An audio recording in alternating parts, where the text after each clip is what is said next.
नमस्कार दर्शक बंधु जय जगन्नाथ। आज गोटे नुआ जब्र अपडेट को मु दिव्य आपण मानक स्वागत जनाऊँगी। दर्शक बंधु ओडिशार जो भाई एवं भौणी मैंने ओडिशा पंचायत एग्जीक्यूटिव ऑफिसर बा पीओ नियुक्ति को अपेक्षा करिसेंती जे 2026 रे नियुक्ति केबे आसीबो। तेबे एही नियुक्ति पूर्व आपण मानक पई आउ एक बड़ अपडेट आसी जाइछि। तेबे एही पीओ नियुक्तिर शिक्षागत योग्यता एवं बयस को नहीं एक बड़ अपडेट आपण मानक पई गतकाली आसी जाइछि। तेबे एक प्रेस इस्ताहार माध्यम रे यह रिलीज करा जाइछि।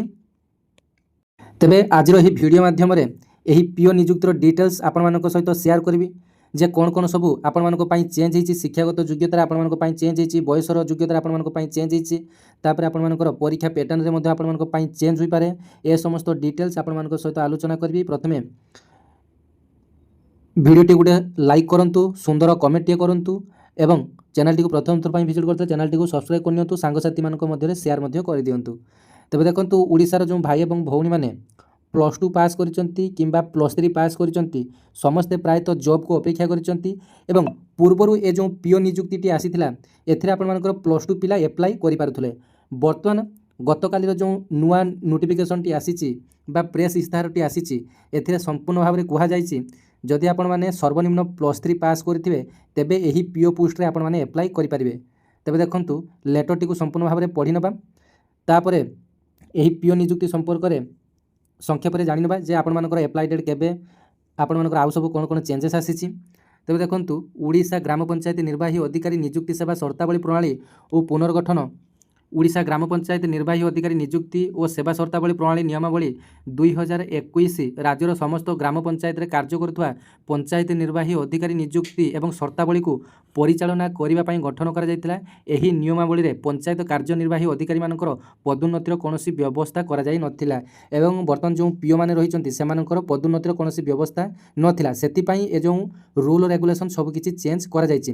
तेणु वर्तमान प्रचलित पंचायत कार्यनिर्वाही अधिकारी पदगुड़ी को 3टी श्रेणी रे पाह्या वृद्धि करागला, यथा पंचायत निर्वाही अधिकारी लेवल V5 मंजूरी प्राप्त आपण मानकर 3500 पोस्ट लेवल 5 रे एवं पंचायत निर्वाही अधिकारी लेवल 2I अर्थात आपण मानकर लेवल 7 रे मंजूरी प्राप्त 2030 जन एवं पंचायत निर्वाही अधिकारी पे लेवल 9 रे जोटा कि मंजूरी प्राप्त संख्या 1264 जन, जो द्वारा ग्राम पंचायत रे कार्य करथा पंचायत कार्यनिर्वाही अधिकारी माने पदोन्नतिमूलक रास्ता सृष्टि होला। अर्थात पंचायत निर्वाही अधिकारी माने नियमित चाकरीर नियमित 8 वर्ष संपूर्ण कले पंचायत निर्वाही अधिकारी माने अधिकारी 2I पदवी को पदोन्नत होगा पई विवेचित हेबे। तेबे देखंतु जो माने कि 8 वर्ष काम करि साले से माने समस्ते लेवल 7 को उन्नीत हेबे। जो माने कि लेवल 9 रे जो माने कि प्रथम करी जो माने पोस्टिंग हेबे से माने लेवल 9 रे पोस्टिंग हेले तापर 8 वर्ष परे लेवल 7 को जिबे, पुणी आपण मानकर 5 वर्ष सरिला परे पुणी आपण मानकर लेवल 5 को आपण माने आसीबे।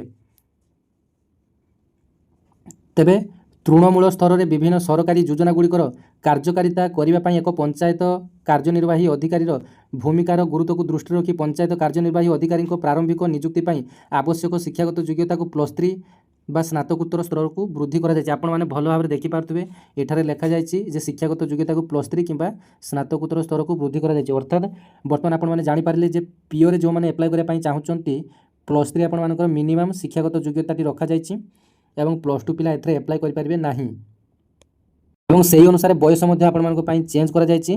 पूर्वरु जेतेबेले आपण मानकर +2 पिला मानको पई थिला 18 वर्ष रो आपण माने अप्लाई करि पारथले, जेहेतु आपण मानकर +3 पिला मानको पई रखा जायछि आपण मानकर बयस 21 वर्ष रो 42 वर्ष आपण मानकर यूआर पिला मानको पई रहिबो। 21 वर्ष रो 42 वर्ष SC ST SC BC physical handicapped अधिक 5 वर्ष एज रिलैक्सेशन पाइबे। अर्थात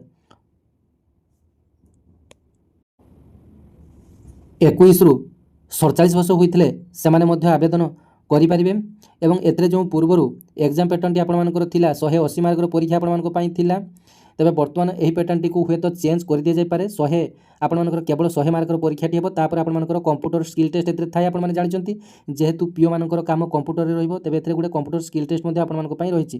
तबे परवर्ती समय फुल नोटिफिकेशन आसिले आपण माने डिटेल्स देखि परिबे जेहारो एज क्वालिफिकेशन एवं परीक्षा पैटर्न संपूर्ण भाव में चेंज हुई आसीबो।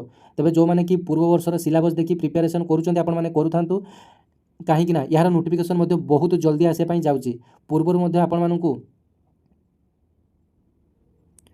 OSSC ନର୍ସିଂ ଅଫିସର ଭ୍ୟାକେନ୍ସି ନିଯୁକ୍ତି ସମ୍ପର୍କରେ ଅପଡେଟ୍ ଦେଇଥିଲି। ଦେଖନ୍ତୁ ଆପଣମାନଙ୍କର ଗୋଟେ ମାସ ମଧ୍ୟରେ ନୋଟିଫିକେସନଟି ଆପଣମାନଙ୍କର ଆସିଗଲା। ସେମିତି ଭାବରେ ଯେଉଁମାନେ କି ପିଓ ନିଯୁକ୍ତିକୁ ଅପେକ୍ଷା କରୁଛନ୍ତି ଫାଇନାଲି ଆପଣମାନଙ୍କର ଖୁବ୍ ଜଲ୍ଦି ନୋଟିଫିକେସନ୍ ଆସିଯିବ। ତେବେ ଯେଉଁମାନେ କି ପ୍ରିପାରେସନ୍ କରୁଛନ୍ତି ପୂର୍ବ ବର୍ଷର ସିଲାବସ୍ ଦେଖି କିମ୍ବା ଆପଣମାନଙ୍କର ଯେମିତି ଆର୍ଆଇର ସିଲାବସ୍ D2 ଆପଣମାନଙ୍କର ପିଓର ସିଲାବସ୍ ମଧ୍ୟ ସମାନ। ଆପଣମାନେ ସେଇଭଳି ହିସାବରେ ପ୍ରିପାରେସନ୍ କରିନିଅନ୍ତୁ। ଧନ୍ୟବାଦ। ଜୟ ଜଗନ୍ନାଥ।